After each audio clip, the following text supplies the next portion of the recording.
ছাগলকাণ্ডে আলোচিত জাতীয় রাজস্ব বোর্ডের সাবেক কর্মকর্তা মতিউর রহমানকে আদালতে হাজিরা দেওয়ার পথে দায়িত্বে অবহেলা ও অনিয়মের অভিযোগে কিশোরগঞ্জ জেলা পুলিশের ১১ সদস্যকে সাময়িক বরখাস্ত করা হয়েছে। এই ঘটনায় পুলিশের একটি তদন্ত কমিটি সত্যতা পাওয়ার পর শনিবার সন্ধ্যায় পুলিশ সুপার মোহাম্মদ হাসান চৌধুরীর স্বাক্ষরিত এক আদেশে এই সিদ্ধান্ত জানানো হয়। ঘটনাটি ঘটেছিল গত ১২ই আগস্ট দুপুরে। ওই দিন কিশোরগঞ্জ কারাগার থেকে মতিউর রহমানকে ঢাকা মহানগর সিনিয়র স্পেশাল জজ আদালতে হাজির করা হয়।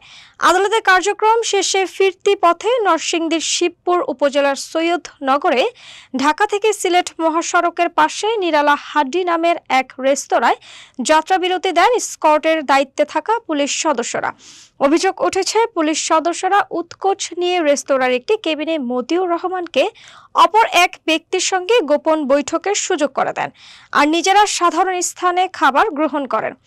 পুলিশ সদর থেকে অতিরিক্ত পুলিশ সুপারের নেতৃত্বে ৩ সদস্য বিশিষ্ট একটি তদন্ত কমিটি গঠন করা হয়।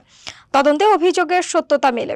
প্রতিবেদনে বলা হয়, দায়িত্বে থাকা পুলিশ সদস্যরা হাজতে মতিউর রহমানকে আলাদা কক্ষে বসিয়ে রাখেন, যা স্পষ্টত দায়িত্বে অবহেলার শামিল। ঘটনার সঙ্গে জড়িতদের মধ্যে একজন এসআই এবং বাকি ১০ জন কনস্টেবল। ঘটনাস্থল নিরালা হাড্ডি রেস্তোরাঁর মালিক মোহাম্মদ আবুল কাশেম ভূঁইয়া নিশ্চিত করেছেন যে ঘটনাটি তার রেস্তোরাঁয় ঘটেছে। সামাজিক যোগাযোগ মাধ্যমে ছড়িয়ে পড়া সিসিটিভি ফুটেজ ও ভিডিও দেখেও তিনি এই ঘটনার সত্যতা স্বীকার করেছেন।